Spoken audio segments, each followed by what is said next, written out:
Oscar Piastri est en train de prendre le lead chez McLaren. Les gars, quel week-end phénoménal de la part d'Oscar Piastri. Pole position. Et puis la course, il a mené de bout en bout. Franchement, Oscar Piastri nous a régalé ce week-end. Vous l'avez compris aujourd'hui, les gars, on se retrouve pour le Grand Prix de Bahreïn. Le débrief du Grand Prix de Bahreïn, 4e manche sur 24 de 125 de Formule 1. Les tops et les flops de ce Grand Prix de Bahreïn. C'est parti. Les résultats de la course, donc Oscar Piastri vainqueur de ce Grand Prix de Bahreïn pour la seconde fois cette année et donc la 4e victoire en carrière pour Oscar Piastri. Russell termine 2e devant Norris, Leclerc, Hamilton, Verstappen, Gasly, Ocon, Tsunoda, Biermann. Très belle performance d'As qui termine 8e et 10e, de gros points encore une fois pour As. Ensuite on a Anthony qui est 11e, Albon 12e, Hülkenberg 13e, Hadjar 14e, Douane 15e, Alonso 16e, Lawson 17e, Stroll 18e, Bortoleto 19e et Sainz qui termine dernier qui est abandonné suite à des dégâts sur sa voiture.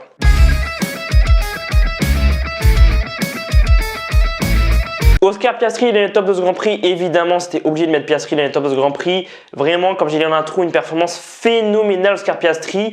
Pour moi, il est clairement en train de prendre le lead chez McLaren. C'est vrai que les deux dernières campagnes en Formule 1, c'était ses deux premières saisons, la première saison un peu difficile et tout. Et je trouve que vraiment cette année, par rapport aux deux précédentes saisons, vraiment, il est beaucoup mieux en qualification et en course. Il est beaucoup plus près que de Norris. Tu vois, l'année dernière, il galérait un petit peu. Il était quand même assez loin de Norris. Là, cette année, je trouve que Piastri, il a vraiment monté la cadence. Et là, vraiment, ce qu'il a fait ce week-end, les 3 séances d'essai, si je ne me trompe pas, il était dans le top 3. En qualification, il prend la pole. Franchement, je sentais dès ces 2 ou ces 3, je ne sais plus, il était premier, je crois. Je me suis dit, je sens que Piastri va prendre la pole. Et vraiment, il a pris la pole. Alors, pour pas beaucoup, pour 100 millième devant Russell.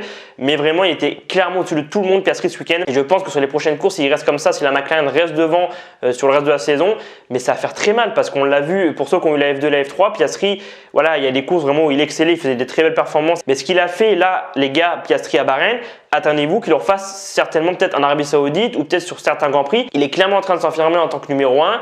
Norris, il fait des erreurs, j'en reparle dans quelques secondes. Donc ouais, Piastri, franchement, presque un sans faute ce week-end. Franchement, il a fait tout comme il fallait. La pole position, 2e pole en carrière, 4e victoire en carrière avec cette victoire aujourd'hui, la 2e cette saison. C'est le premier pilote à remporter 2 victoires cette année, Piastri.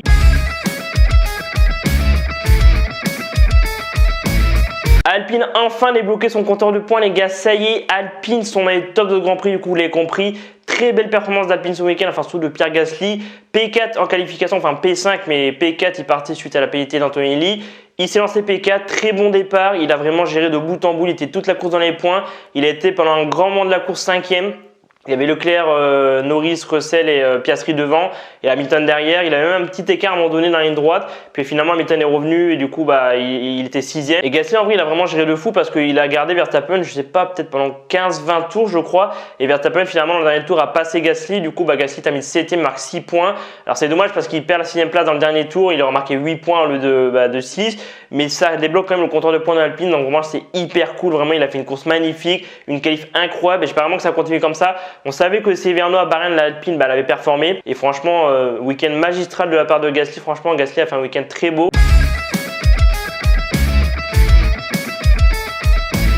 Ferrari sont enfin dans les tops de ce Grand Prix. Ah, ça fait trop plaisir les gars parce que vraiment Australie, Chine, Japon c'était très compliqué. C'était vraiment dans les flops pour moi. À chaque Grand Prix c'était dans les flops comme beaucoup de personnes. Et là ce week-end c'est beaucoup mieux. Leclerc s'est lancé 2e en qualification. Hamilton avait un peu plus de mal, il partait 9e. Et là franchement ils ont fait une très belle course. Leclerc a joué le podium pendant une grande partie de la course. Finalement Norris est passé en fin de course. Hamilton a eu un peu plus de mal en qualification comme j'ai dit. Mais en course Hamilton il est remonté à la 5e place. Du coup Ferrari finit 4e et 5e. Du coup, c'est le meilleur résultat de l'année et ça fait trop plaisir, les gars. On sent que les nouveautés qu'ils ont apporté ce week-end, enfin le fond plat, je crois qu'il y avait le fond plat et puis il y avait peut-être aussi d'autres pièces, mais c'était vraiment le fond plat qu'ils ont apporté en priorité à Bahreïn. Ça a fonctionné parce que vraiment Leclerc P2, franchement incroyable, une très belle qualification. Alors de base il partait P3 mais Russell a eu une place de pénalité comme Antonelli, du coup Russell avait été mis 3e aujourd'hui. Et puis Leclerc partait donc 2e, un départ un peu compliqué mais en vrai il a quand même bien géré pendant une grande partie de la course, il a joué le podium. Et on sent que Ferrari ce week-end il y avait plus de rythme, il y avait plus de performance. Alors c'est quand même assez loin de McLaren et peut-être que Mercedes sont un peu devant, mais c'est positif les gars pour les prochains Grands Prix.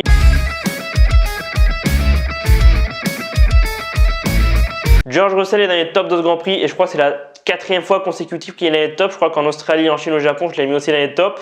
Mais en vrai, je trouve que Russell, il est incroyable. C'est un pilote que j'adore depuis qu'il est arrivé en Formule 1, voilà, qu'il était chez Williams.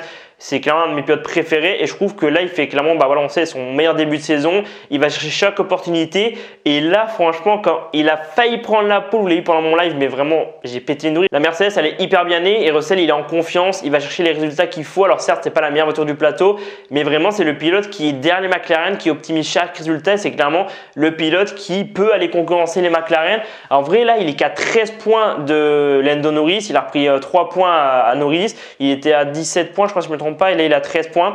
Donc ouais en vrai c'est vraiment hyper positif pour Mercedes. La Mercedes est bien née, Russell il est vraiment hyper motivé, tu vois qu'il a le smile, tu vois tout à l'heure après la course bah, il était interviewé et tout, et le mec il a le smile, il est détendu, il est en confiance et j'espère vraiment qu'ils vont arriver à se rapprocher de McLaren parce que je pense que Russell, ouais cette année il confirme vraiment qu'il veut chercher le titre.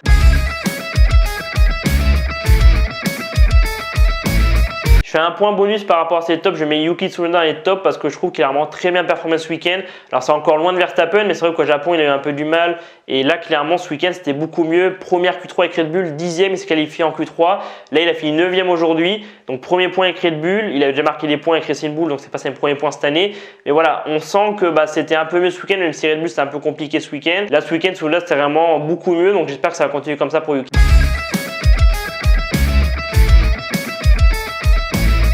Lando Norris est dans les flops de ce Grand Prix. Alors pour moi Lando, je suis désolé mais je suis obligé de le mettre dans les flops même s'il a fait une très belle course, il est remonté voilà, de la 6e à la 3e place. En vrai je trouve que Lando en début de saison, il a un peu une pression parce que bah, Oscar clairement il est présent, il est mieux en qualification et en course comme je dit tout à l'heure quand j'ai parlé de Piastri dans les tops.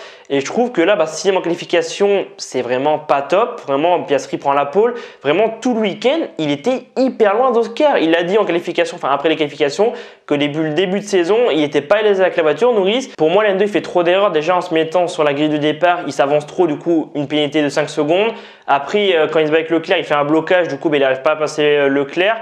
Donc ouais, enfin, il arrive à le passer après, tu vois. Mais je trouve que Lando, il est trop sous pression. Il est trop en train de se dire, bah, Oscar est meilleur que moi, j'ai un peu du mal. Après, bon, peut-être que voilà, Oscar a moins de difficultés avec la McLaren que Lando, mais je trouve qu'après la saison 2024 qu'il a mesuré à Verstappen, je me dis, bah, il va clairement augmenter un peu sa cadence, il va pas laisser Oscar prendre le lead, enfin voilà, le dessus sur lui. Et ouais, je trouve qu'il fait trop d'erreurs. Enfin, je veux dire, le placement sur la grille tout à l'heure où il s'avance trop et du coup, bah, il se prend 5 secondes, c'est vraiment un truc bête, c'est le genre d'erreur qu'il ne faut pas faire. Piastri, vraiment, il a fait aucune erreur, il a fait la pole.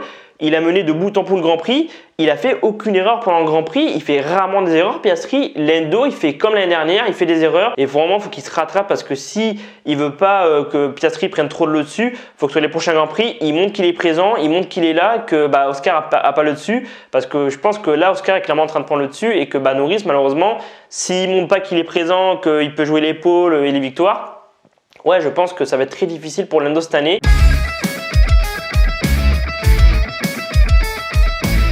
Red Bull sont dans les flops de ce Grand Prix et je crois que c'est la première fois, si je ne me trompe pas, ou peut-être en Australie, je l'ai mis dans les flops, je sais plus.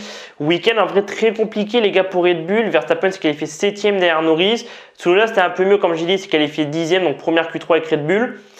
Mais c'est vrai qu'aujourd'hui en course, là, c'était compliqué. En vrai, les arrêts au stand, c'était vraiment n'importe quoi. Il y a quelques temps, Red Bull, c'était vraiment les meilleurs au niveau des stands. Il fait des arrêts incroyables en limite 1 seconde 9. Là, aujourd'hui, c'était vraiment n'importe quoi. Les feux fonctionnaient pas. Du coup, bah, les pilotes, ils attendaient que le feu devienne vert et au final, il ne devenait pas vert. Donc, du coup, bah, ils attendaient un peu. Du coup, bah, ils sont restés plus longtemps que les autres. Yuki ou même Max, vraiment, il y a eu un gros problème au niveau des feux pour que les pilotes repartent. Donc ouais, au final, ils finissent P6 et P9. Max Verstappen termine P6 vu qu'il a passé Gasly dans le dernier tour. Et Yuki termine P9. Mais c'est vrai que Red Bull ce week-end, c'était très compliqué. Max Verstappen a même dit que pour l'instant, il ne pouvait pas jouer le titre parce que la Red Bull était vraiment très loin de McLaren et des autres.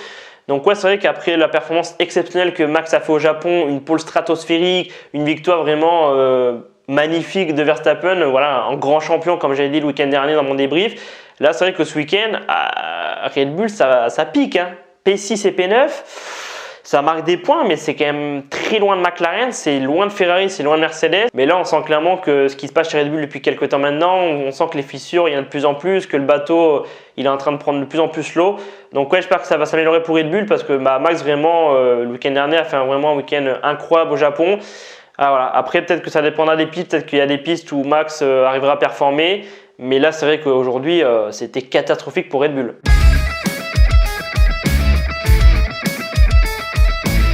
On passe maintenant à la rubrique des rookies, les gars. Qui a fini meilleur rookie ce week-end à Bahreïn? Et ben c'est surprenant, ce n'est pas Kimi Anthony avec la Mercedes qui a fini meilleur rookie. Il s'est lancé pourtant 5e aujourd'hui au Grand Prix de Bahreïn, mais c'est Oliver Bauerman avec l'As qui finit meilleur rookie puisqu'il a fini 10e de ce Grand Prix. Il s'est lancé dernier. Oliver Bauerman, vraiment, je trouve que ce début de saison, il fait vraiment un bon début de saison comme Adjar et Antonelli. C'est vraiment les 3 meilleurs rookies, Antonelli, Adjar et Bauerman. Ensuite, c'est Anthony qui finit 2e meilleur rookie, finit 11e à la porte du top 10. Ils ont fait une stratégie assez bizarre, Mercedes, de lui remettre des temps pendant un safety car alors qu'il venait de s'arrêter, je crois, 2-3 tours avant. Et vraiment, il est resté bloqué jusqu'à la fin de la course derrière Bauerman. Et du coup, il ne marque pas de points. Il avait marqué pendant 3 week-ends consécutifs des points. Là, pas de points pour Anthony qui finit 11e. Le 3e meilleur rookie, c'est Adjar. Week-end compliqué pour Adjar, 12e en qualification. Malheureusement, il ne s'est pas qualifié en Q3 et puis un très mauvais départ et du coup, il finit 14e. Ensuite, on a Doohan qui finit 4e meilleur rookie, 15e position pour Jack Doohan. Comme j'ai dit, c'est vraiment très dommage pour Doohan parce que pendant une grande partie de la course, il était dans le top 10, il était 9e. Et puis en fin de course, les pneus sont écroulés et du coup, il n'a pas pu faire mieux que 15e. C'est quand même dommage. Ensuite, on a Lawson qui termine 17e. Il est censé 17e et il finit 17e. Lawson, vraiment, week-end, je trouve très compliqué. Il a eu 2-3 pénalités pendant ce Grand Prix. Il a fait pas mal d'accrochages qui lui ont valu quelques pénalités. Et enfin, pour finir, c'est Bortoleto qui finit le moins bon rookie ce week-end à Bahreïn. Après, Sauber, c'est clairement la moins bonne voiture du plateau. Il finit 19e, il est censé 18e. Il finit 19e suite à l'abandon de Sainz. Au niveau du classement pilote, après ce Grand Prix de Bahreïn, on a donc Norris qui est toujours en tête du classement pilote, 77 points. Piastri, après sa victoire aujourd'hui, revient à 3 points, 74 points. Ensuite, on a Verstappen, 69 points. Russell, 63 points. Leclerc est en 5e position, 32 points. Anthony, 30 points. Hamilton, 25 points. Albon 18 points, Ocon 14 points, Stroll 10 points, Gasly 11e avec 6 points, Hülkenberg 6 points aussi, Biermann 6 points aussi, Tsunoda 5 points, Adjar 4 points, Sainz 1 point. Et enfin, on a 4 pilotes qui pour l'instant n'ont aucun point, Alonso, Lawson, Doohan et Bortoleto.